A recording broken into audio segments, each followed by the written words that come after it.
est dans un groupe, donc on est au sein du Cercle Sully. C'est un cercle de réflexion politique pour trouver des solutions en commun, ouverts à tous. Donc il n'y a pas de ligne politique. On fait tous de la politique, mais on va de l'extrême gauche jusqu'à l'extrême droite en passant par le centre. L'objectif, c'est que les gens se mettent en commun pour trouver des solutions dans l'intérêt de tous. Dans le cadre du Cercle Sully, un certain nombre de groupes ont été constitués, basés et calqués sur les groupes de l'Assemblée nationale, donc il y en a 8. Et là, actuellement, nous sommes dans le groupe consacré à la partie économique et la sous-partie industrie, et ce qui nous intéresse le plus, évidemment, la réindustrialisation du pays. Dans ce cadre-là, on tenait beaucoup à vous entendre pour avoir cette vision-là sur ce qu'on appelle communément les banlieues, et voir comment on peut travailler en ce sens et inclure cette réflexion, tout le travail que vous faites dans notre réflexion. D'accord, très bien. Je vous remercie pour cette invitation. J'ai connu le Cercle Sully dans une autre vie. D'accord. À l'époque, ça s'appelait l'UDF. Les tenants de cette grande maison étaient en train d'éteindre la lumière. Et ce cercle était déjà à l'époque très, très actif et se réunissait très régulièrement. Je vous parle d'un temps que les moins de 20 ans ne peuvent pas connaître. Donc, je suis ravi de voir que le Cercle Sully est toujours très, très actif, engagé dans ses réflexions. Évidemment, mon combat depuis maintenant presque 20 ans, c'est celui du développement économique des banlieues. Quelques chiffres, nos banlieues, qu'est-ce qu'on appelle les banlieues? C'est plus précisément les 1506 quartiers prioritaires de la politique de la ville. Et je dis 1506 en incluant ceux qu'on oublie aussi un petit peu trop souvent. Ce sont les quartiers ultramarins, et c'est d'actualité dans nos dom-toms. L'INSEE nous dit qu'il y a à peu près 6,5 millions d'habitants dans ces territoires, 23% de taux de chômage, c'est 3 fois la moyenne nationale, 40% de taux de pauvreté. C'est une situation sociale et économique difficile et on voit bien que les mots MAUX sociaux français, les mots économiques, sociaux, sont exacerbés dans ces territoires. Il y a quand même des points positifs. On dit souvent que la première force d'une économie, c'est sa démographie. Aujourd'hui, on a 20% de la jeunesse française, 20% des moins de 25 ans qui habitent ces territoires. On a 25% des naissances, un bébé sur 4 qui naît en banlieue, dans un pays où vous savez que le sujet de la natalité, je crois de mémoire qu'on est à 9 pour 1000, c'est un vrai sujet stratégique pour l'avenir de notre économie et pour l'avenir de notre pays. Eh bien, quand on zoome un petit peu, on s'aperçoit que dans ces territoires, la courbe est positive. Donc, c'est un plus. Donc, le premier vivier de jeunesse de ce pays, il est dans ce territoire. D'un point de vue économique, qu'est-ce qu'on a? Souvent, ces banlieues sont présentées, puisqu'on est à parler d'économie, on va parler compte d'exploitation. Souvent, ce compte d'exploitation, on nous parle de la colonne dépenses, en nous disant ces banlieues coûtent des milliards. Coûtent des milliards au budget, coûtent des milliards en investissement, et c'est vrai. À travers les différents gouvernements qui se sont succédés, des investissements ont été mis pour essayer ici et là de récupérer de retard, de favoriser un peu plus d'égalité des chances, avec des résultats dont on peut discuter sur tous les sujets, que ce soit la sécurité, la justice, d'une manière générale, le service public et les services rendus au public. Mais on ne parle jamais de ce que la banlieue rapporte. De manière surprenante, le compte d'exploitation n'est pas équilibré. On nous dit combien ça coûte sans nous dire jamais combien ça rapporte. Alors, je n'ai pas le chiffre de la consommation, parce que 6,5 millions de personnes qui habitent là doivent consommer un petit peu, générer un petit peu de TVA. Par contre, j'ai des chiffres qui concernent mes engagements. 250 000 TPE, PME installés dans ces territoires, qui génèrent 75 milliards d'euros de chiffre d'affaires. Là-dessus, on peut faire un petit calcul de TVA entre la fourchette haute et la fourchette basse. Et l'INSEE nous dit qu'en emploi direct, c'est 180 000 ETP dans ces territoires.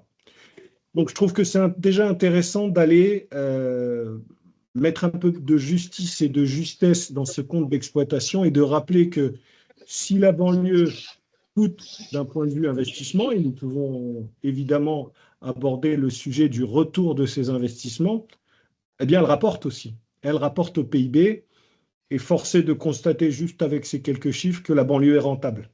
Parce que quand on dit qu'elle coûte, on dit que depuis 20 ans, elle aurait coûté 1 milliard par an au budget. Quand vous avez des entreprises qui rapportent 75 milliards d'euros de chiffre d'affaires et elles ne sont pas toutes déficitaires ou en faillite, je trouve déjà là un sujet extrêmement intéressant en matière d'éléments de langage et d'analyse financière économique. Le point suivant, c'est que ces dernières années, les gouvernements qui se sont succédés n'ont pas réellement cherché, excusez-moi, je vais être très direct et peut-être très, très dur dans mon jugement, les gouvernements de gauche et de droite qui se sont succédés n'ont pas cherché à résoudre. Pardon? Non, je pense que c'était juste un son comme ça, mais on continue. Les gouvernements de gauche et de droite qui se sont succédés n'ont pas cherché à réellement résoudre des problèmes de ces territoires. Parce que quand on voit les chiffres, on ne peut que constater qu'il y a un échec manifeste. Gauche-droite ont tout à chacun essayé d'apporter des solutions, mais ces solutions n'ont pas été efficaces et surtout ne se sont pas inscrites dans une vision. La vision et la question, elle est simple. Et la question aurait dû se poser il y a déjà 40 ans, au moment de la création de la politique de la ville. Que voulons-nous faire de ces territoires? Alors, on a posé la question ces 40 dernières années, que voulons-nous faire de ces territoires d'un point de vue sécuritaire, d'un point de vue urbanistique, d'un point de vue social? Chaque gouvernement qui s'est succédé y est allé de ses propositions en matière de sécurité, en matière d'urbanisme, d'accession à la propriété, de plans de destruction de tours, de coups de peinture, de soutien plus ou moins affirmé d'un point de vue social. Mais la réalité, c'est que la question de qu'est-ce qu'on fait de ces territoires d'un point de vue économique ne s'est jamais réellement posée. Le dernier qui a essayé de poser quelque chose et une vision, et qu'on aime ou qu'on n'aime pas Alain Juppé, qu'on soit de son bord, qu'on ne le soit pas, c'est le gouvernement Juppé en 96 qui propose d'essayer les zones franches. Les zones franches, on peut en discuter, on peut dire si ça a marché, où est-ce que ça a marché, pourquoi ça n'a pas marché dans certains endroits, etc. Mais c'était le début d'une vision de se dire on va essayer de faire un peu de développement économique dans ces territoires. Depuis, plus rien. 96, c'est déjà loin. Et donc, aujourd'hui, ce qu'on peut constater, c'est que le sujet du développement économique des banlieues n'est pas un sujet prioritaire, alors qu'on pourrait penser qu'il pourrait l'être, avec 23% de taux de chômage, avec ces cycles de violence qui s'expriment, et un cycle de violence dont il faudra quand même que j'attire l'attention de tous ceux qui nous écoutent, qui sont de la violence de plus en plus expansive. Si je reprends le cycle des violences, 1990-91, vous avez deux grands quartiers, le Val-Fouré à Mantes-la-Jolie et Vaux-en-Velin en région lyonnaise, dont il y a quelques émeutes. Ça explose, c'est cantonné à deux, trois quartiers. Quelques années plus tard, en 2005, vous avez les révoltes des banlieues qui durent tout un mois, 10 000 voitures qui sont brûlées, et un message très clair avec on est là, on existe. Alors, évidemment, le sujet, et je crois qu'on est tous d'accord pour condamner l'utilisation de la violence comme moyen d'expression, mais il y a quand même quelque chose à analyser. Donc, 2023, pardon, et ce n'est pas si loin, puisque c'était il y a un peu plus d'un an, Vous avez des révoltes des banlieues qui partent de Nanterre et qui s'expatrient. La violence sort du quartier, elle va dans les centres-villes, elle va même dans les campagnes. Donc, il y a un véritable sujet, ce côté de peut-être cette vision, voulue ou pas voulue, en tout cas pas exprimée, mais moi je pense qu'elle était, elle était volontaire, de vouloir cantonner les problématiques aux banlieues dans un territoire et de les garder entre guillemets sous cloche, ça ne fonctionne plus. Ce qui nous oblige, je crois, à réfléchir de manière différente. Einstein disait que les mêmes méthodes conduisent aux mêmes résultats, et donc si on veut des résultats différents, il va falloir regarder les choses différemment, prendre un autre prisme, et prendre le prisme évidemment, avec ma déformation professionnelle d'entrepreneur, d'investisseur, je vais regarder les choses comme je les regarde au quotidien dans mon association quartier d'affaires ou sur mes affaires. C'est de penser une vision. D'abord, la question, c'est qu'est-ce que nous voulons faire de ces territoires à horizon de 30 ans? Est-ce qu'on souhaite les garder en l'état? Est-ce qu'on souhaite conserver cette vision de cité dortoir? Ou est-ce qu'on transforme ces cités dortoirs des années 70, 80 en cités productives, c'est-à-dire des endroits où il y a de l'activité économique? Ce n'est pas forcément le cas dans toutes les cités de France. Elles ont été bâties pour loger plus que pour vivre et travailler localement. Donc, repenser cette vision-là. Et qui dit transformer ces cités dortoirs en cités productives nous amène à une réflexion, c'est la promotion de ces territoires. Nous voulons en faire des cités productives, mais qui pour en faire la promotion? La promotion auprès d'investisseurs locaux, auprès d'investisseurs internationaux. Euh, Sauf erreur de ma part, il n'y a pas un département à Bercy aujourd'hui qui existe sur ce sujet. C'est d'ailleurs la raison première pour laquelle nous avons créé l'association Quartier d'affaires pour pouvoir faire la promotion de ces territoires auprès d'investisseurs nationaux et internationaux pour leur dire que, excusez-moi du langage, nous avons là un produit d'investissement intéressant où vous pouvez investir dans différents domaines, dont l'industrie, des unités de production, pourquoi pas s'inscrivant dans la transition écologique pour laquelle je crois que tout le monde est favorable aujourd'hui. Et donc, pour vendre un produit, encore faut-il un bon commercial, des VRP, pour pouvoir en faire la promotion. Mais ce n'est pas suffisant. Le développement économique d'un territoire, c'est aussi et d'abord son tissu économique composé de TPE, PME. La réflexion sur la croissance de ces TPE, PME. La réflexion de cette croissance de TPE, PME, comme je vous le disais tout à l'heure, 250 000 TPE, PME, je crois qu'il y a un triptyque pour aider ces TPE, PME. La croissance des TPE, PME, c'est un sujet français bien plus large que spécifique à ces territoires. Mais comme on est sur ce sujet, je crois que pour faire de la croissance de TPE, PME et aider ce tissu à grandir, il y a trois choses. Il y a de la formation pour les dirigeants. Grandir et faire grandir son entreprise, c'est avoir des dirigeants mieux formés. Avons-nous une offre suffisante aujourd'hui à destination de ces dirigeants? Je ne le crois pas. Il faut du financement, du haut de bilan, du bas de bilan, l'accès au capital, à l'investissement, l'accès au financement bancaire. Moi, je milite depuis plusieurs années pour la transparence bancaire. Qu'est-ce que c'est que la transparence bancaire? C'est une idée très simple que le pays le plus capitaliste au monde a mis en place, je parle des États-Unis, c'est de demander aux banques, dans leurs annexes de bilan annuel, de produire le montant des prêts, court, moyen, long terme, de manière transparente. À qui vous avez prêté, quel type d'entreprise, quel code postal, homme ou femme, peu ou pas diplômé, avec ou sans caution, bref, de faire de la transparence pour voir où est-ce que ces flux financiers vont en matière de crédit court, moyen et long terme. Et il ne s'agit pas de légiférer sur le sujet, il s'agit de faire de la transparence et je crois au bienfait du marché pour qu'ensuite la concurrence entre les différentes anciennes bancaires se fasse pour aller chercher les parts de marché là où il y en a. Je referme la parenthèse. Donc, il y a donc la partie formation, il y a la partie financement de la croissance, et puis il y a la partie recrutement, compétences. Et là, le 23% de taux de chômage se transforme en 23% de ressources disponibles, prêtes à travailler, une main-d'œuvre qui est là et qui cherche du travail. Contrairement à certains qui pourraient laisser croire que c'est 23% de feignants qui ne veulent pas travailler. Évidemment, la société étant ce qu'elle est, il y a toujours une quote-part de personnes qui aspirent à vivre sans travailler. Mais d'une manière générale et très majoritaire, dans ces 23%, les gens veulent travailler et cherchent un travail.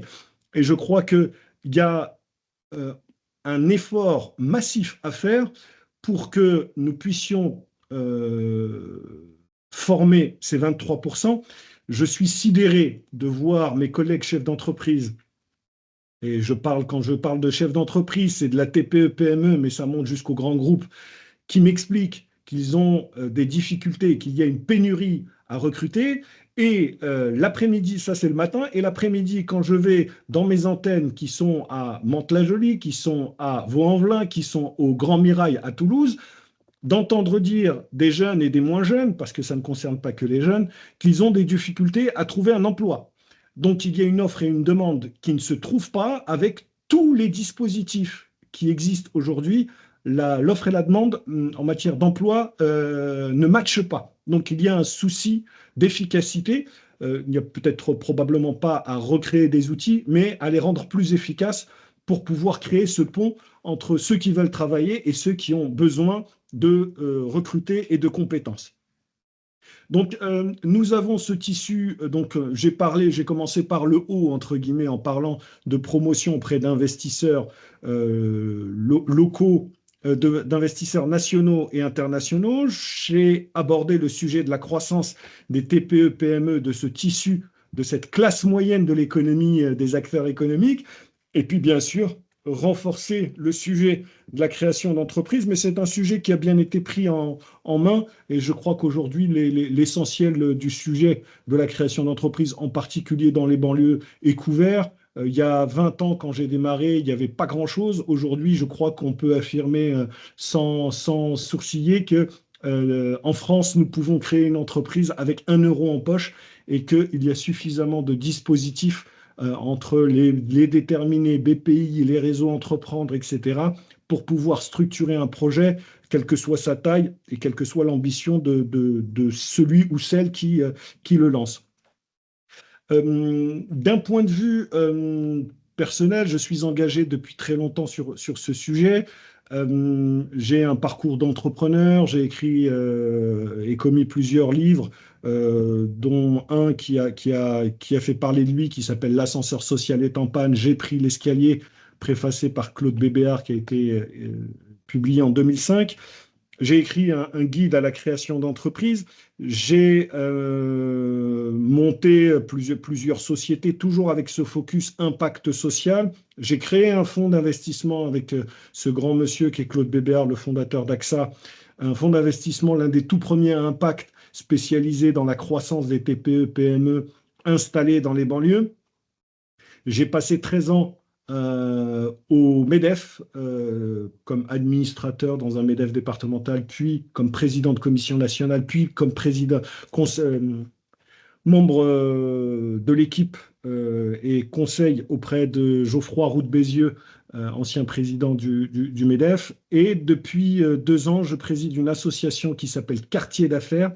Quartier d'affaires œuvre à la croissance et au développement économique des banlieues par le soutien et l'accompagnement de ces TPE, PME, en leur apportant des programmes, des formations, en les connectant aussi au réseau professionnel et en particulier aux directions d'achat des grands groupes et des administrations publiques.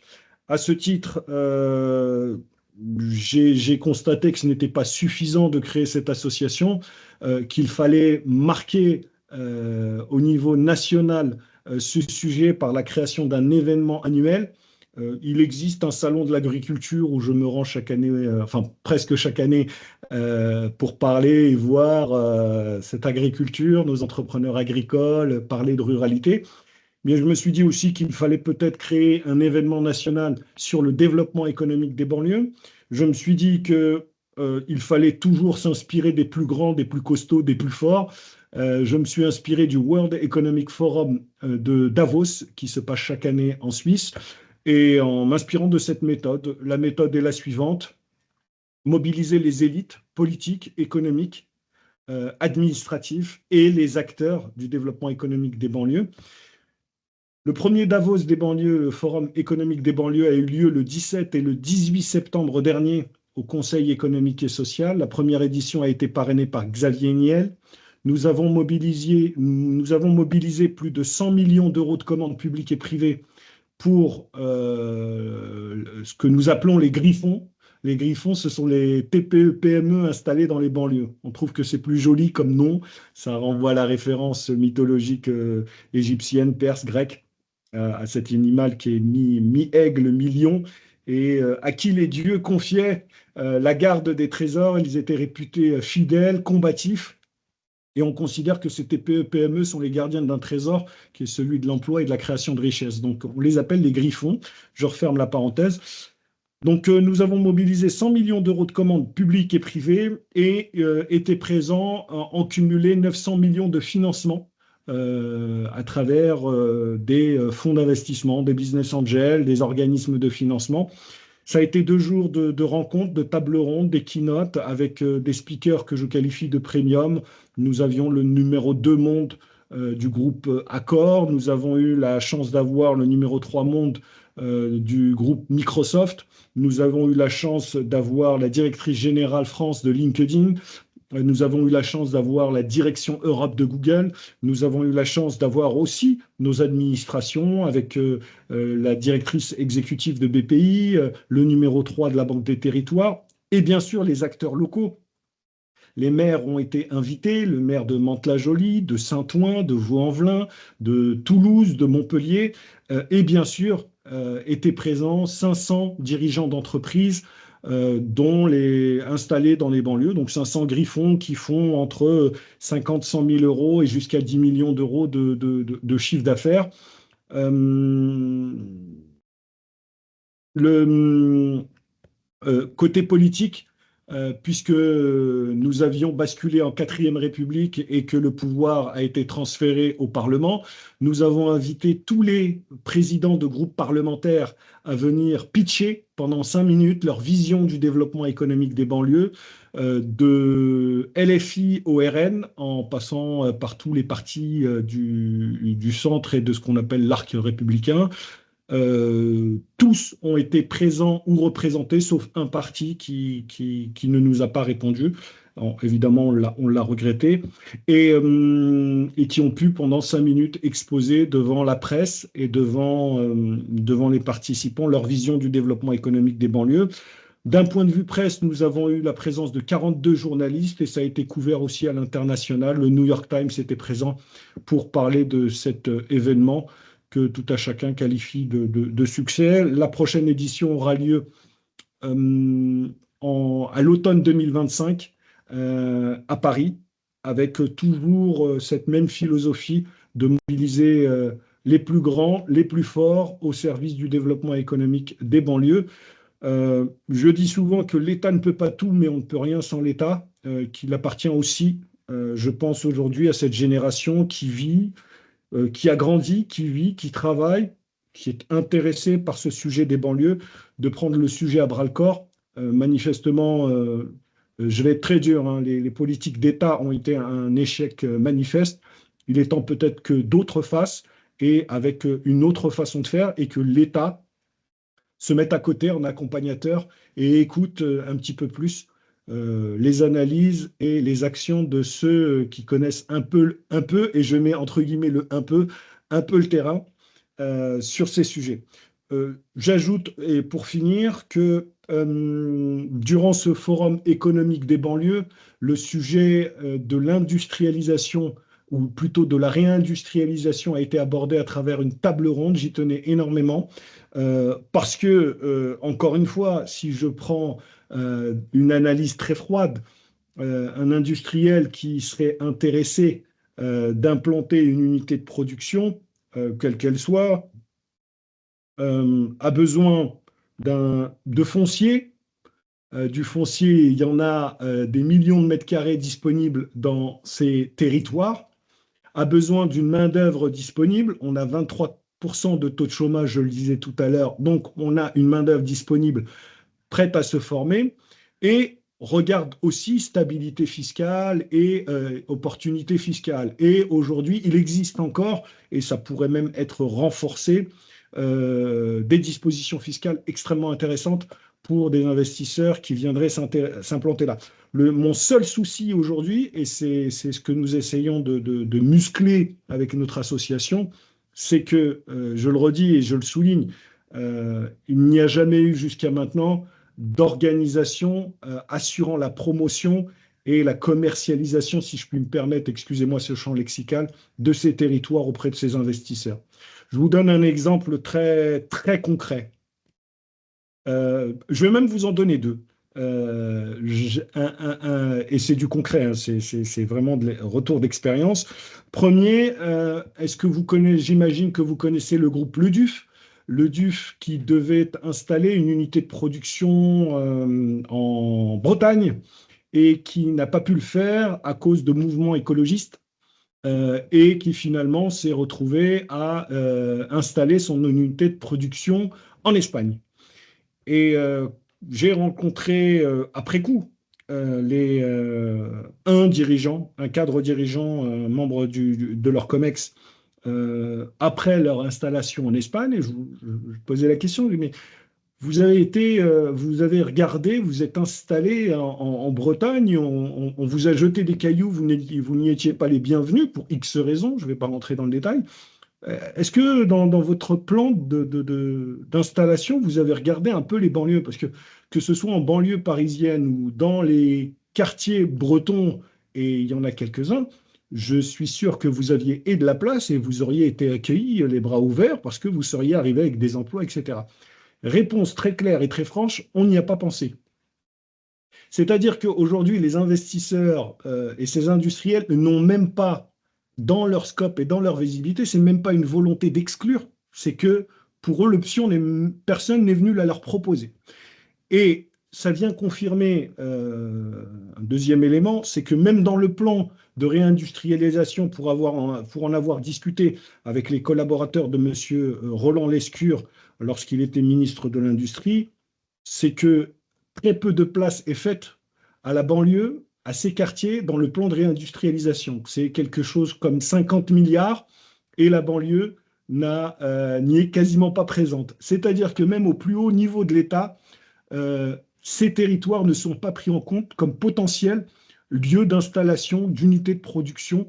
Et donc, je ne sais pas, je n'irai pas jusqu'à dire que c'est une volonté d'écarter ces territoires, mais en tout cas, je suis de ceux qui pensent qu'il faut que la banlieue prenne sa place autour de la table des discussions économiques, qu'il faut remettre de la banlieue à tous les niveaux de réflexion stratégique en matière de développement économique, et que il faut que c'est une des raisons pour laquelle on a créé Quartier d'affaires, pour assumer cette responsabilité et dire au pouvoir public que non seulement on veut, mais on peut participer au développement du PIB et au développement économique et construire ensemble ce qui restera notre pays.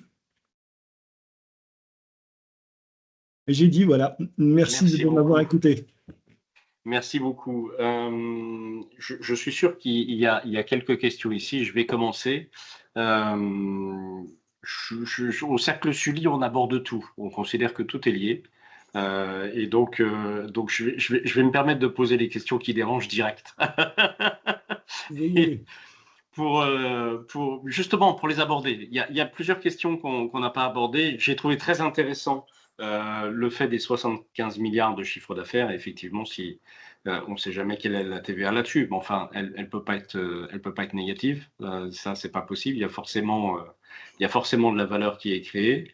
Le 23% de taux de chômage est aussi une information intéressante que j'avais pas à ce niveau-là. Moi, j'étais à un niveau de 19%, donc on n'a pas les mêmes chiffres, mais voilà, le chiffre est intéressant. De toute façon, c'est trop haut. Je pense qu'il n'y a pas de discussion là-dessus. Maintenant, en tant qu'industriel ou économiste, qu'est-ce qui pourrait m'empêcher d'étudier la possibilité d'une installation en banlieue, alors que d'un point de vue au niveau des impôts, c'est très avantageux, ça l'est toujours. C'est la sécurité en premier. Ce qui va arriver à la tête de n'importe quel entrepreneur aujourd'hui, c'est est-ce que je mets mes billes dans un endroit où je risque de tout perdre? Vous avez, vous avez parfaitement raison sur ce point de sécurité, mais comme vous êtes un homme qui posait les questions directement, je vais vous donner un exemple direct de ce qui va se passer, de ce qui Oui. pourrait se passer. Dans le cadre du Forum économique des banlieues, nous créons des liens avec l'international. Et j'ai rencontré la septième fortune chinoise, Mhm. euh, qui est très intéressée par placer son argent dans le secteur particulier de l'immobilier. L'immobilier, les hangars, zones industrielles, immobilier de bureau, plus que le logement. Et j'ai été aussi cash que vous. Je lui ai posé la question de mais est-ce que ce n'est pas un frein pour vous les questions de sécurité? Parce que évidemment, la perception qu'on peut en avoir, il y a une réalité, et il y a une réalité déjà, et puis ensuite, il y a une perception qui est un peu exacerbée. Tous les Les quartiers de deux. France, si vous allez dans les quartiers bretons, vous n'avez pas la même réalité d'un point de vue sécuritaire que dans les quartiers nord de Marseille. Pour vous la faire C'est une très courte. évidence. C'est une Pour vous la évidence. faire très courte. Donc il y a quartier et quartier, et chaque territoire a son histoire et sa situation sociale, et en matière de criminalité aussi. Mais pour revenir à mon exemple très chinois, d'investisseurs chinois, vous savez ce que ce monsieur m'a répondu? Il dit, monsieur, j'investis dans des endroits en Afrique où il n'y a pas d'eau, pas d'électricité, pas de droit. J'ai compris que Sarcelles, le Val-Fouré, le 93 ou le quartier nord de Marseille, pour lui, c'est pas un sujet. C'est pas un sujet parce qu'il investit dans des territoires bien plus difficiles que ça. Ce que je veux dire, c'est que évidemment que c'est un frein, et évidemment qu'il y a des notions de sécurité et il faut continuer. Mais je continue à croire que ce n'est pas en mettant un CRS derrière chaque habitant de quartier qu'on arrivera à développer ces territoires, tout comme ce n'est pas en mettant une assistante sociale derrière chaque habitant de ces territoires qu'on arrivera à développer. Je crois que le levier économique est un levier obligatoire aujourd'hui, il est incontournable. Je crois que il faut aussi faire de la pédagogie auprès de nos investisseurs. Les questions que vous posez aujourd'hui,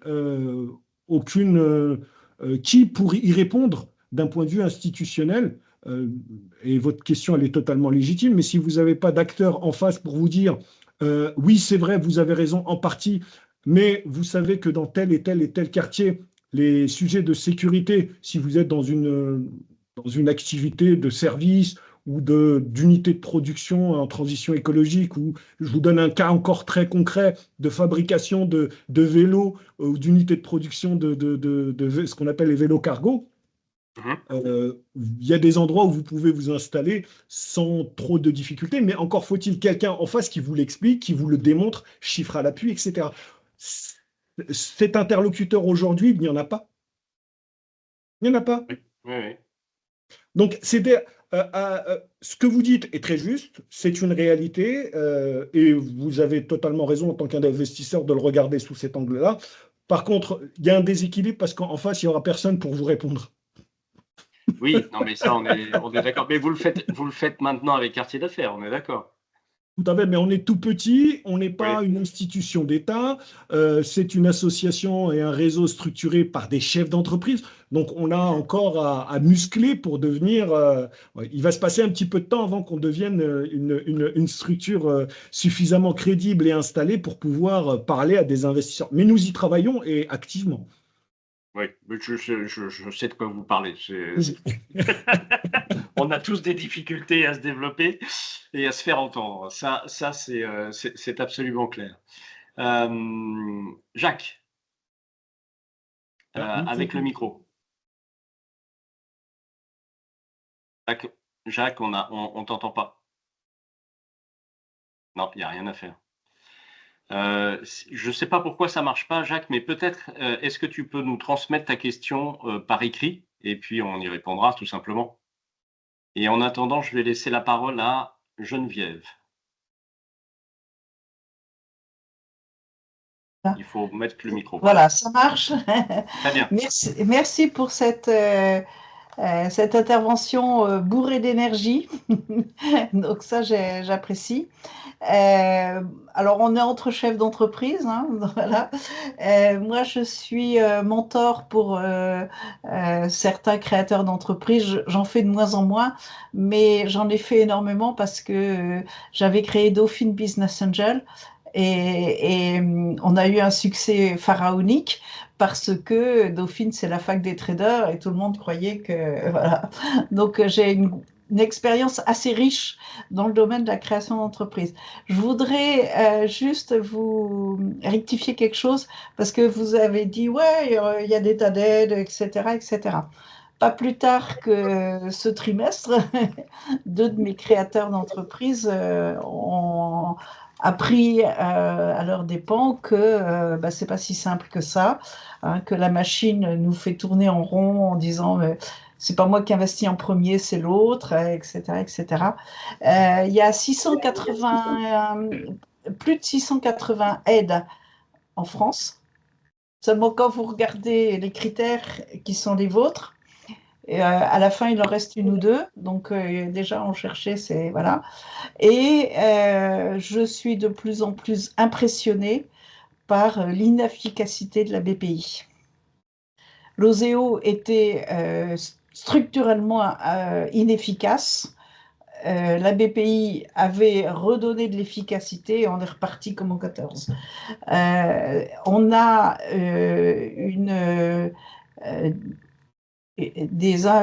des hauts fonctionnaires qui ont peur de la réalité économique aujourd'hui et ils sont comment on pourrait dire, déstabilisants pour les créateurs d'entreprises. C'est-à-dire qu'en fait, eux, ils disent, bon, moi, je suis salarié, hein.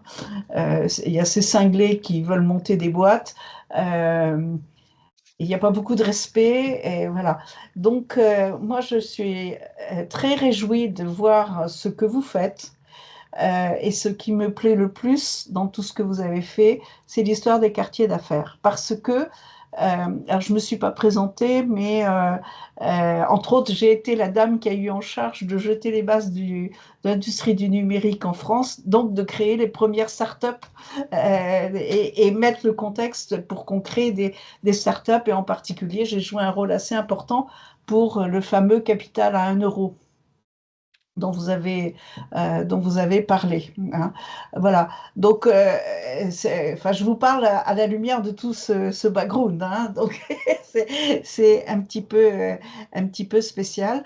Et ce que je suis en train d'essayer de faire comprendre à tous ceux qui ont besoin de le comprendre, et on est de plus en plus nombreux, hein, c'est que le tissu entrepreneurial dont nous avons besoin maintenant est structurellement opposé à celui du XXe siècle. Au XXe siècle, on avait besoin de créer des grandes entreprises puissantes qui faisaient de la concentration verticale et horizontale pour être encore plus puissantes et qui étaient en mesure d'aller à la conquête des marchés mondiaux.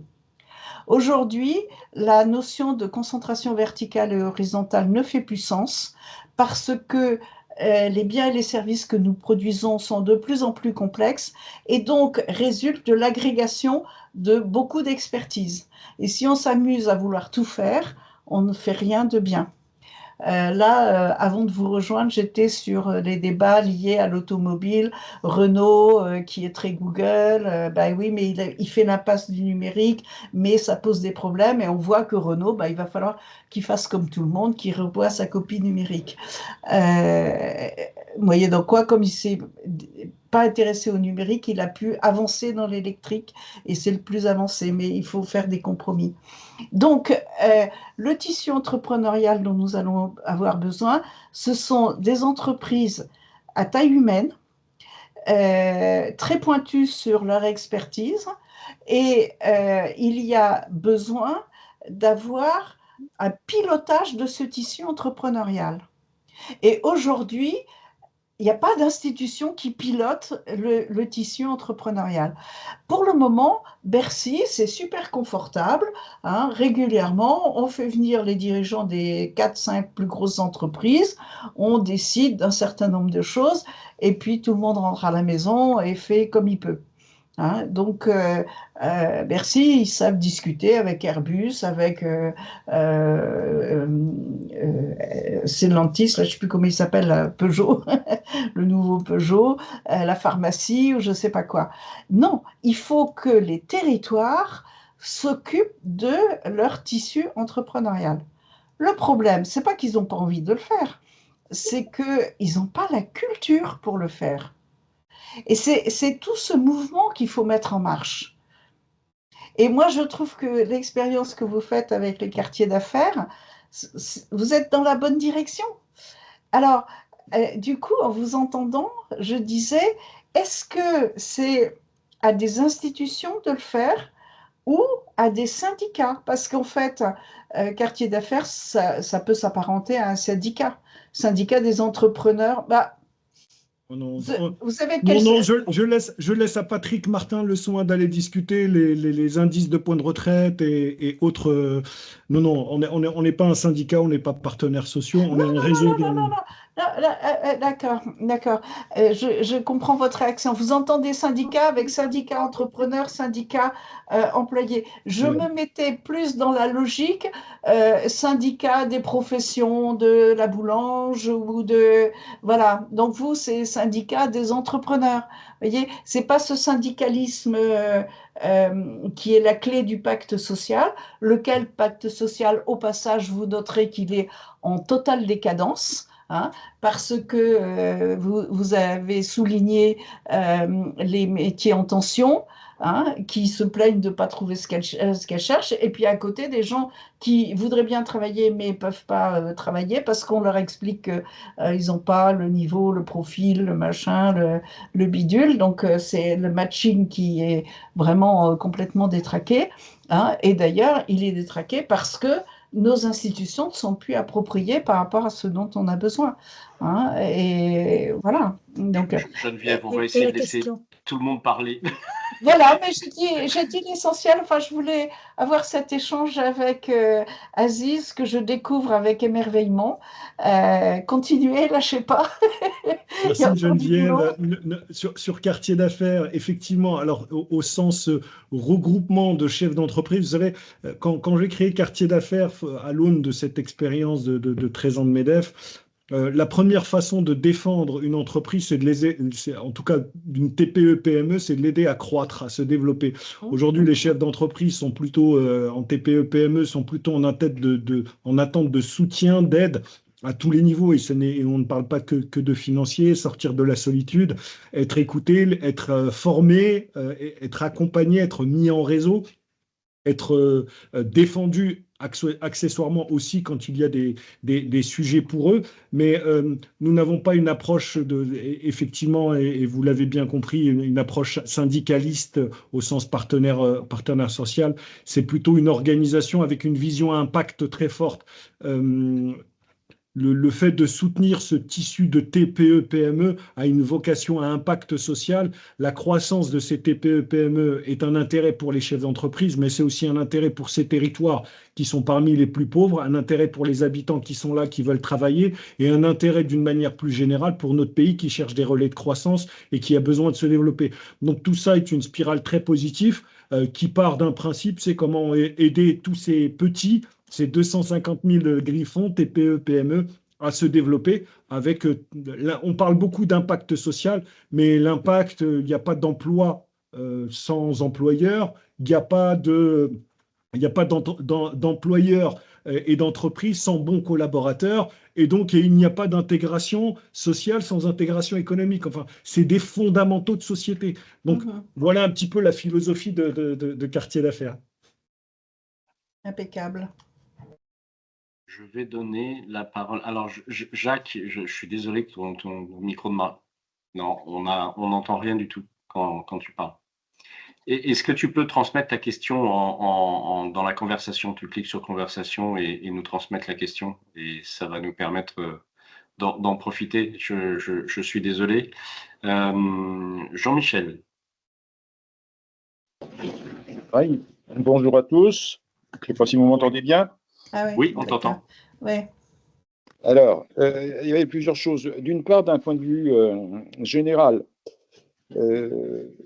différencier les banlieues par rapport au reste de la France ou de la métropole, peu importe, je trouve ça dommage. Et en disant dommage, c'est un euphémisme. Hein. On est tous confrontés au niveau national à un problème de ghetto. C'est-à-dire tout le monde s'enferme dans des ghettos. Hein. On a des ultra-riches qui s'enferment dans un ghetto, on a des banlieues qui sont enfermées dans un ghetto, et on a les ruraux qui sont enfermés dans un autre ghetto. Pour moi, ce n'est pas la solution. Ensuite, la démarche des TPE et PME, oui, tout à fait d'accord, c'est une solution. Mais il y a trois inconvénients, trois nécessités. Il y a d'une part les écoles. Au niveau d'école, on voit actuellement, par exemple, l'école d'ingénieurs qui est dispensée de QCM, n'a même pas de rédaction, mais de QCM, parce qu'il ne faut pas gêner les étudiants s'ils ne comprennent pas la langue. Alors là, on a un gros problème, il faut donner envie d'aller à l'école et d'apprendre la langue et d'apprendre à travailler. On va retrouver deux inconvénients aussi. L'Union européenne, qui promeut la réduction des TPE et PME de 50% en France. Quoi? Oui, madame. C'est quoi cette histoire? Oui, ben, je donnerai les détails après. Bon. Ensuite, les Il dealers. faut, oui, il ne faut pas juste affirmer, il faut donner les détails. Ouais. Là, c'est un peu fort. Ensuite, vous avez des TPE et PME qui se développent très bien dans les quartiers. Ce sont les dealers. Et c'est vrai que ça pose un problème de concurrence. Vous allez avoir des gens qui vont gagner 100 ou 200 ou 300 euros par jour à faire le guet ou à distribuer de la drogue, et puis parallèlement, vous leur proposez d'aller travailler et de gagner éventuellement le SMIC. Ah oui, ça va poser un problème de concurrence. Hein. Pour solutionner le problème des banlieues, à la limite, il faudrait plus qu'il y en ait. L'idéal, ce serait qu'il n'y ait plus ce ghetto. Mais comment faire? Voilà. On va rester sur cette question-là. Aziz? Alors, concernant cette question, d'abord, si on peut avoir quelques éléments sur la volonté de l'Union européenne de réduire le nombre de TPE-PME, je suis tout à fait preneur parce que je ne suis pas informé de cela. Concernant la distinction territoriale, j'ai envie de dire que la France est riche de ses territoires et il y a des territoires qui sont différents. La ruralité a ses forces et ses faiblesses, l'urbain a ses forces et ses faiblesses. La structuration, l'histoire économique, sociale de notre pays a conduit des territoires à se bâtir d'une façon ou d'une autre autour de pôles industriels, services, agricoles, et qu'on ne peut pas l'égalité de droit et de fait, l'égalité territoriale pour le moment, avec les chiffres que j'ai annoncés, quand vous avez des territoires à 19 ou 23% de taux de chômage quand la moyenne nationale est de 7, on ne peut pas encore traiter ces territoires de la même manière que d'autres territoires. Idem pour la ruralité d'ailleurs, qui souffre par exemple de problématiques de transport beaucoup plus aggravées que dans d'autres territoires et auquel cas il faut aussi faire du sur-mesure et du spécifique.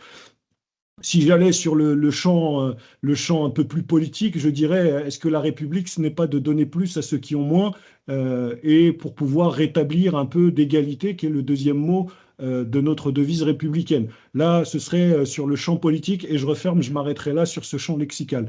Donc, moi, je continue à croire qu'il faut traiter les territoires en fonction de leur spécificité pour pouvoir faire au maximum et au plus proche de leurs besoins, des besoins des habitants, et puis aussi de travailler sur leurs forces d'un point de vue économique. Concernant la drogue, alors c'est toujours le sujet qui est mis sur la table, et vous avez raison parce que c'est une réalité. Quelques chiffres encore, 2 milliards d'euros de chiffre d'affaires, les stupéfiants en France. Il ne vous aura pas échappé que ces 2 milliards ne se voient pas dans les banlieues. On n'est pas dans les ghettos de Colombie. Ici, le cartel de Medellín ne construit pas des logements sociaux, des centres sociaux, des terrains de basket. Je ne suis pas en train de regretter le manque de RSE de la part des dealers qui n'auraient pas d'action RSE. Je dis simplement que encore l'actualité nous rappelle que les clients de consommation de drogue peuvent être des députés de l'Assemblée nationale et pas uniquement des petits jeunes de quartier. Donc rappelez-vous souvent que ceux qui vendent sont souvent effectivement en banlieue, mais la large majorité des consommateurs n'habitent pas ces territoires.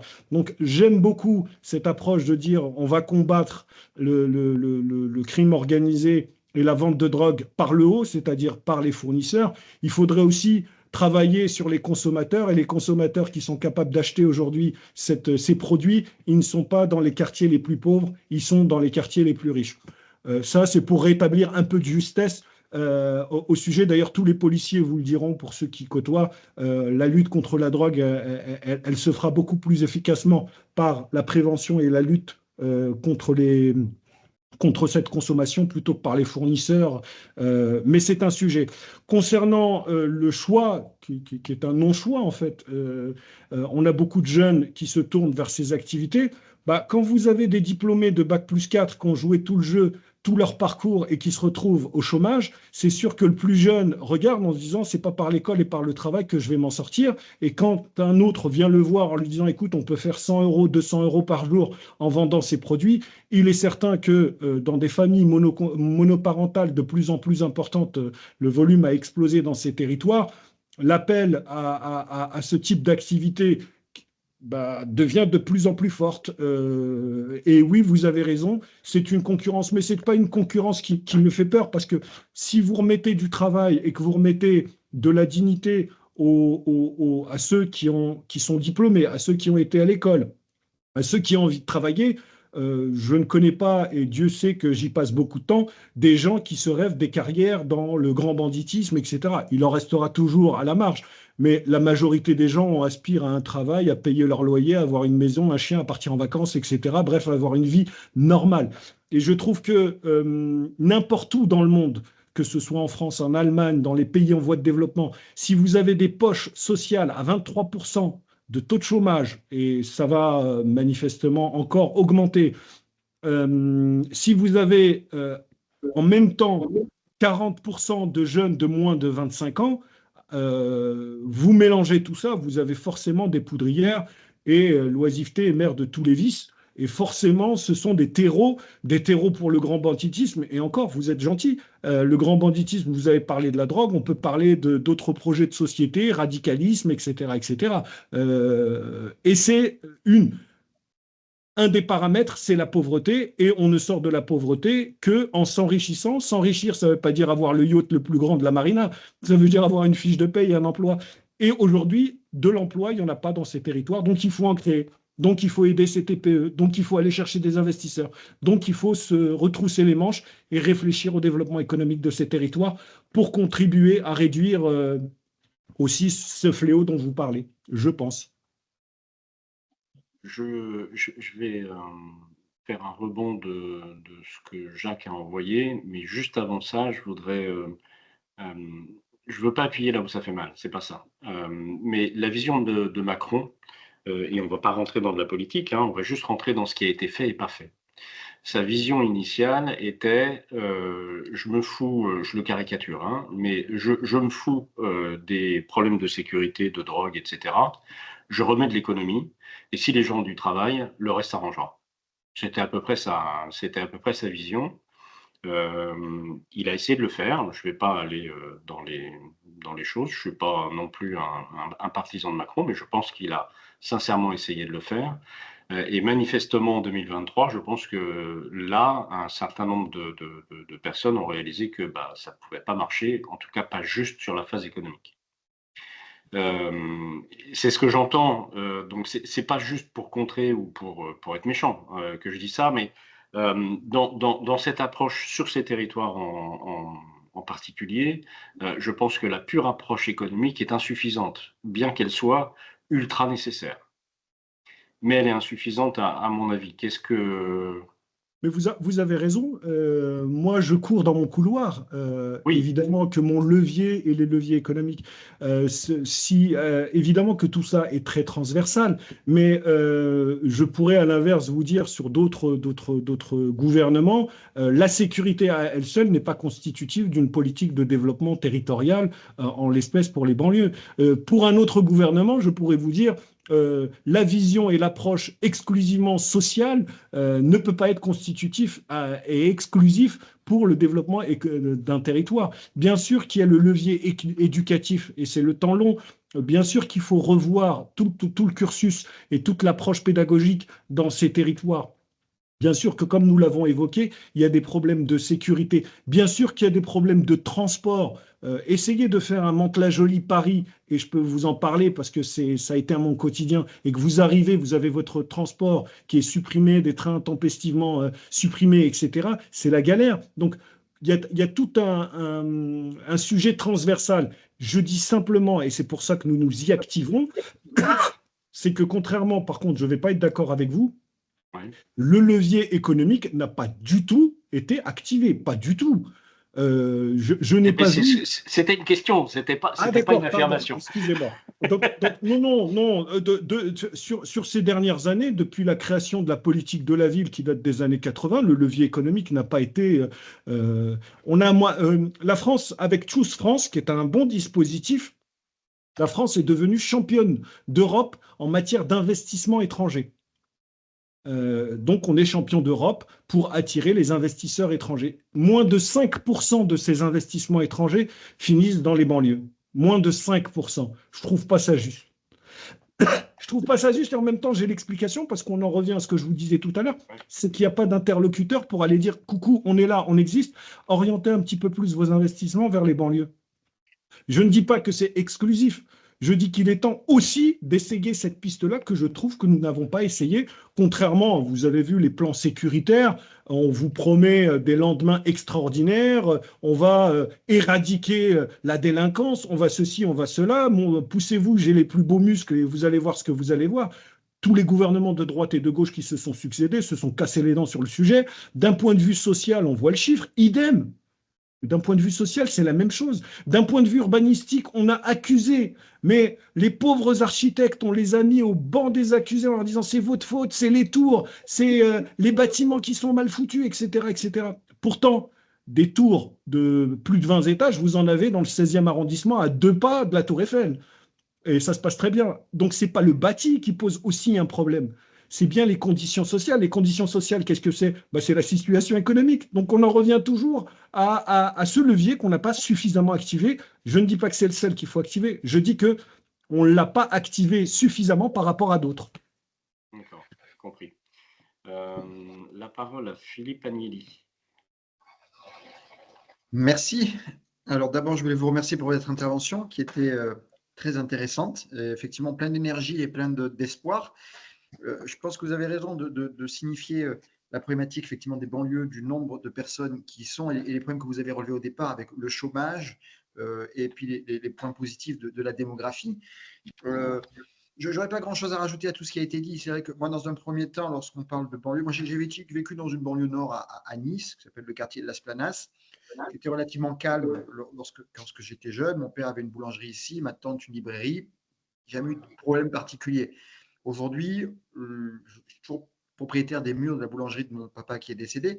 Et le boulanger qui est aujourd'hui, effectivement, est confronté aux problèmes de sécurité et surtout de vente de drogue en face de son point de vente. Bon, ça peut arriver, on fait des choses, vous avez raison, vous ne mettez pas les problèmes sur le tapis et vous essayez de faire monter les points positifs. Et ça, je trouve ça, c'est ce qu'il faut faire. C'est comme ça qu'on fait quand on est optimiste.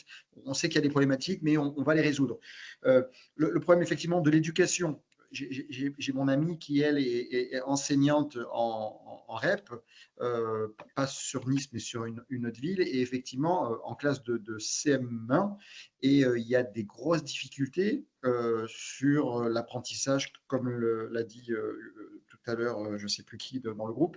Voilà, sur la langue, l'intégration. À nouveau, ce n'est pas parce que ça existe qu'il ne faut pas lutter contre. Et il y a plein d'initiatives de soutien scolaire, de création d'écoles en parallèle pour aider ces populations. Mais c'est vrai que lorsque l'on imagine investir dans une entreprise, donc pour le point de vue de sécurité, le point de vue d'éducation des populations, effectivement, ce genre de choses, plus la place, vous l'avez dit, hein, ces banlieues ont été construites comme des banlieues de dortoirs, il n'y a pas forcément de la place d'installer des hangars, des entrepôts ou des entreprises. Là où je parle de ce quartier-là, à Las Planas, aujourd'hui, les bas d'immeubles qui, à l'époque, comportaient une dizaine, une quinzaine de magasins, aujourd'hui, il reste une pharmacie, une boulangerie, et puis peut-être une épicerie qui fait tout, et tous les autres commerces ont disparu. Voilà.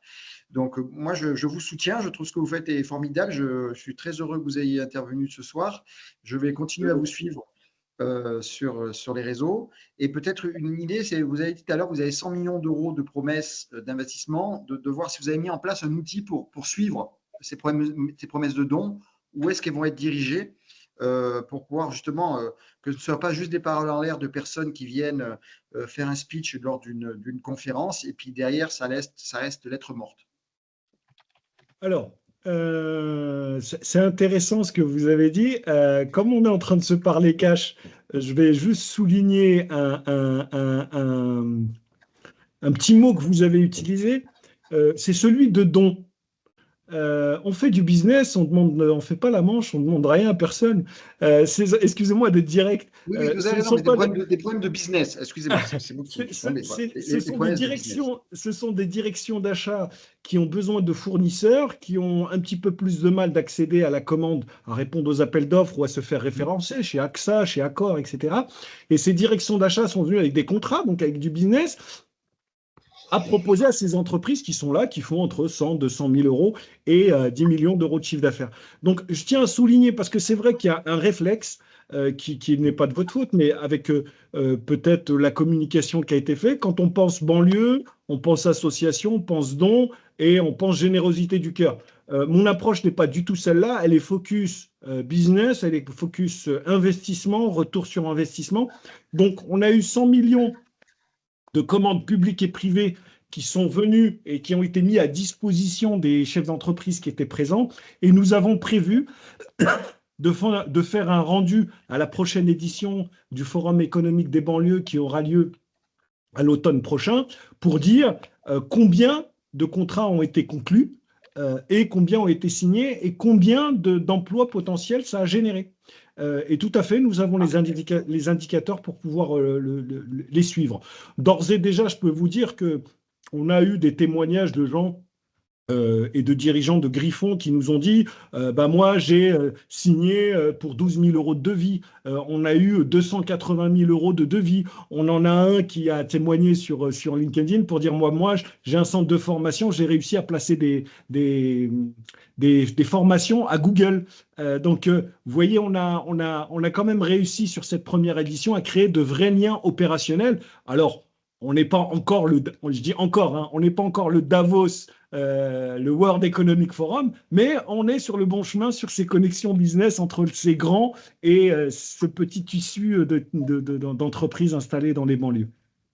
En tout cas, sur la qualité des personnes, je suis allé voir sur le site que vous avez invité, le nombre de personnes et les promesses de business, je peux vous dire que pour une première année, chapeau bas, je trouve que c'est vraiment c'est une réussite. Et tout ce que j'espère, c'est que ça continue et que ça fonctionne. Et une remarque qui était là aussi, c'était d'enlever ces ghettos. Alors aujourd'hui, ils sont là, mais c'est vrai que la réorganisation des territoires, ça ne va pas se faire en 1 an, ni 10 ans, peut-être 20, mais c'est vrai que d'arriver à dédensifier ces zones, comme c'est fait de temps en temps, où on enlève des barres d'immeubles, on en construit des plus modestes, et effectivement, il y a des déplacements de population. Mais je pense que la mixité sociale, comme est faite aujourd'hui dans le neuf, où on est obligé d'avoir des appartements réservés. Alors ça, j'aime pas trop que ce soit réservé. Ça serait mieux si c'était diffus. Et c'est vrai qu'à terme, je pense que même si, vous l'avez dit, chaque territoire est différent, à terme, je ne sais pas, c'est une question aussi, la disparition des banlieues dortoirs telles qu'elles existent et pouvoir avoir la possibilité que n'importe qui puisse se loger n'importe où, entre guillemets, peut-être pas tout le monde dans le 16e ou sur la Côte d'Azur, mais dans l'entièreté du territoire français, et de ne plus avoir ces zones qu'on a créées dans les années 80, parce que c'était comme ça, mais qui aujourd'hui, d'après moi, ne correspondent pas à ce que les gens aspirent. Voilà. Jacques s'est reconnecté pour essayer de parler, mais en attendant, Blanche, je t'en prie. Alors, il y a une époque, on disait qu'il fallait renvoyer la ville à la campagne pour la repeupler. Là, je dirais quelque part, il faut toujours regarder en globalité, c'est que vous avez toutes les personnes qui s'en vont dans les banlieues à cause des loyers qui sont trop chers là où il y a du travail. C'est trop cher à Paris, du côté de la Défense, il y a même pas, donc elles s'en vont dans les banlieues. Ce qu'il faudrait pour votre promotion, quelque part, c'est faire la promotion que vous avez, pas la Défense avec les logements à Paris, mais les logements et qu'il faut mettre la Défense dans les banlieues. Je ne sais pas si... Ouais, si l'image... C'est un petit peu ça, Blanche, notre philosophie, c'est de se dire, de faire venir aussi, pour des questions d'empreinte carbone, c'est de faire revenir l'activité économique dans et à proximité de ces quartiers, plutôt que d'avoir à faire 1h30, 2 heures de transport le matin et 2 heures de transport le retour pour aller... et on en est tous là. Je discute avec mes camarades chefs d'entreprise quand on me dit... Quand j'ai des restaurateurs qui me disent oui, mais ils ont pas venir dans mon restaurant. Ton restaurant est à Versailles. Tu me demandes de trouver des gens à Mantes-la-Jolie. Mets-toi à leur place.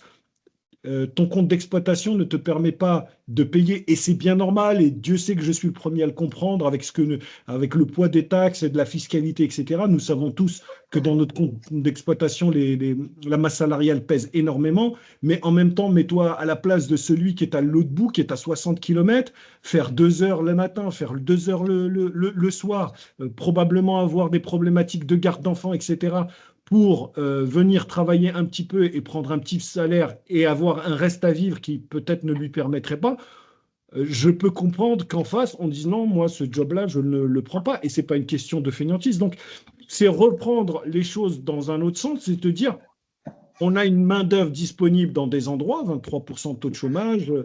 Comment on fait pour y faire d'abord que les entreprises qui sont déjà là puissent se développer et soient celles qui recrutent en priorité, parce que souvent elles recrutent localement, c'est TPE, PME, et ensuite faire venir de l'activité économique qui soit en phase avec les bassins d'emploi. Il ne s'agit pas, je vais prendre un exemple qui est vraiment extrême, il ne s'agit pas de faire venir des laboratoires R&D en matière de recherche IA et d'intelligence artificielle générative dans les quartiers.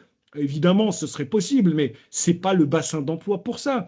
Par contre, on a des tas d'autres activités qui seraient en phase où les gens pourraient tout de suite être disponibles, tout de suite être formés et tout de suite être opérationnels et travailler dans différentes industries, dans différents services. C'est plutôt dans l'autre sens, plutôt que de partir de la défense et de dire aux gens venez travailler chez moi à condition que ceci, cela, c'est plutôt de dire allons chercher les entreprises qui correspondent au bassin d'emploi et faisons-les venir avec les meilleures conditions pour qu'elles puissent recruter localement. C'est plutôt ça, et ça regroupe ce que vous dites, Blanche, c'est dans ce sens-là parfaitement.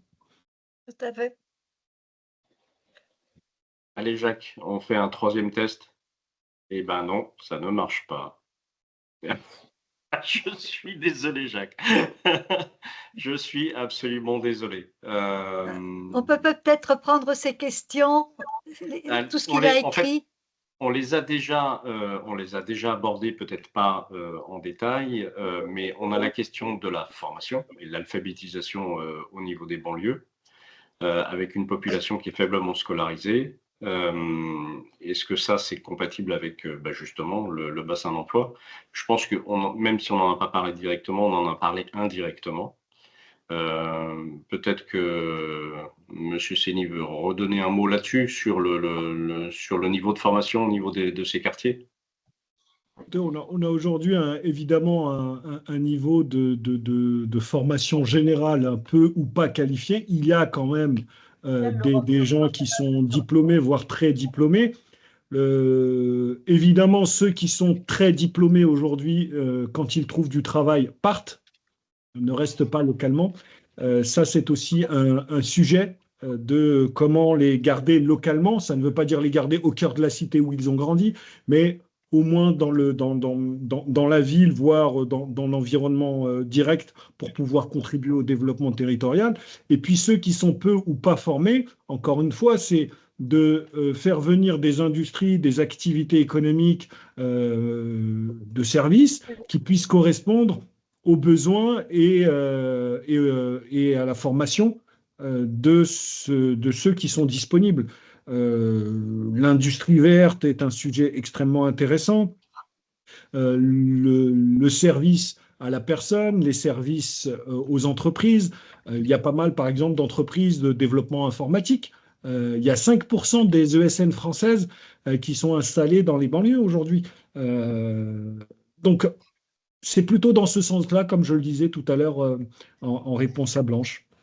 Plutôt de voir cette approche de partir du bassin d'emploi et aller chercher les activités en fonction de. Oui, je suis assez d'accord. Alors, la dernière remarque de Jacques, je suis pas capable de lire c'est un nom de ville, Longwy, c'est ça, Longwy. Les villes du Nord avaient un terrain culturel d'emploi et depuis. Mais voilà, je ne suis pas capable d'en dire plus. Oui, il a posé une question tout à l'heure en disant qu'autrefois, dans les banlieues, il y avait pas mal d'industries et tout ça. Pourquoi sont-elles parties?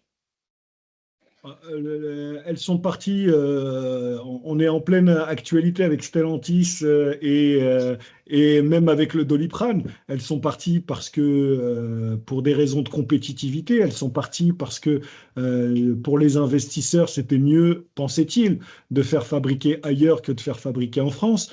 Elles sont parties.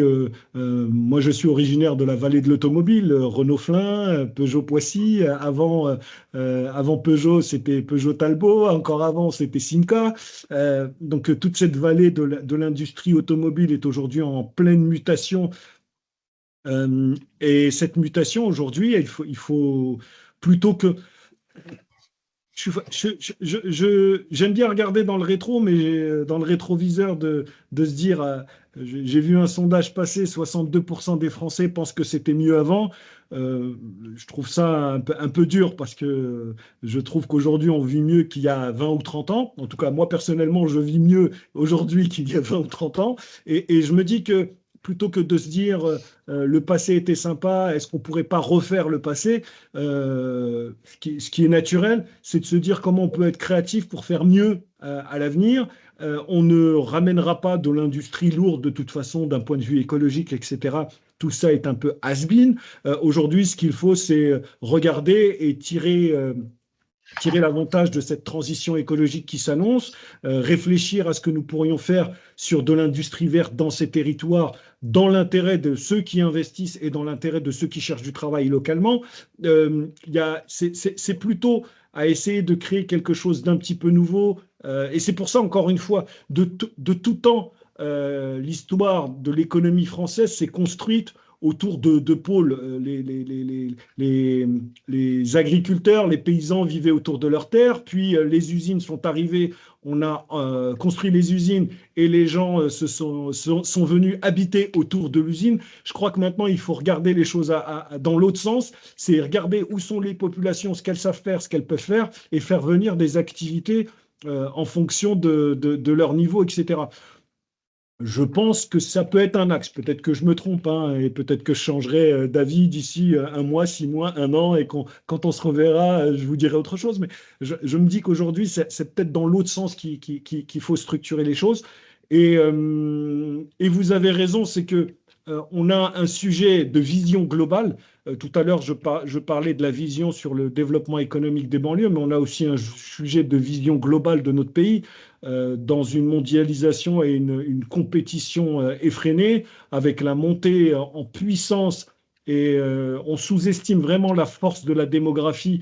J'invite tout à chacun à regarder les projections à 2100 de la démographie de l'Inde, de la Chine, du Pakistan, de l'Indonésie, de la Malaisie, etc. Qu'est-ce que nous voulons être dans le monde à 50 ou à 100 ans?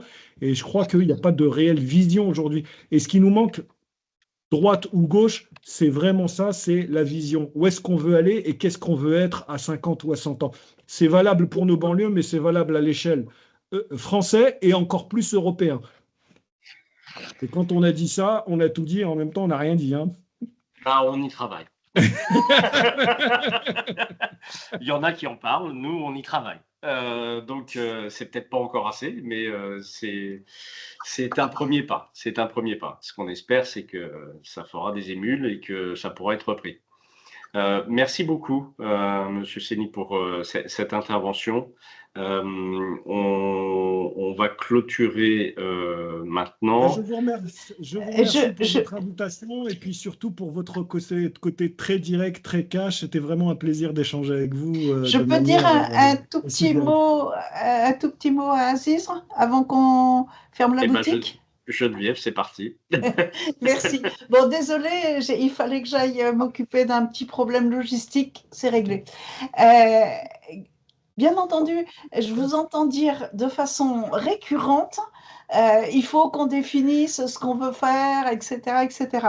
Là, on est en période de mutation sociétale extrêmement profonde.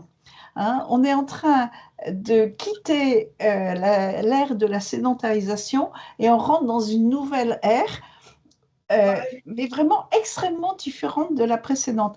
Et donc, je suis, moi, impliquée dans beaucoup de think tanks où on se pose ces questions-là et il faut se les poser, il faut se les poser mutuellement et peut-être que vous reviendrez en rediscuter avec nous, que nous, on aura avancé sur la réflexion, vous aurez avancé, mais il faut arriver à ce que tout un ensemble de... on appelle ça des créatifs sociaux, et vous en êtes un exemple très, très vibrant, hein, des gens qui veulent faire avancer la réflexion. Et c'est le travail qu'on fait, c'est le travail que vous faites. Et je voulais juste vous dire... Vous n'êtes pas tout seul, on est là. Moi, j'ai passé la journée avec au CESE où on s'est posé toutes ces questions-là. Hein, et il y a quand même des beaux intellectuels qui se mobilisent. Il faut que l'élan ne faiblisse pas, quoi. Parce que c'est difficile. Et j'ai peur qu'il y ait un enthousiasme qui s'effondre. Il faut pas. Il faut vraiment garder le contact, échanger, revenir se voir. Et voilà. Donc peut-être qu'on reviendra vers vous avec, pour vous faire réagir cette fois-ci sur notre vision. Voilà. Avec grand plaisir. Merci de votre invitation. Merci beaucoup. Merci à tous et à très bientôt. Au revoir. Au revoir. Au revoir. Et merci.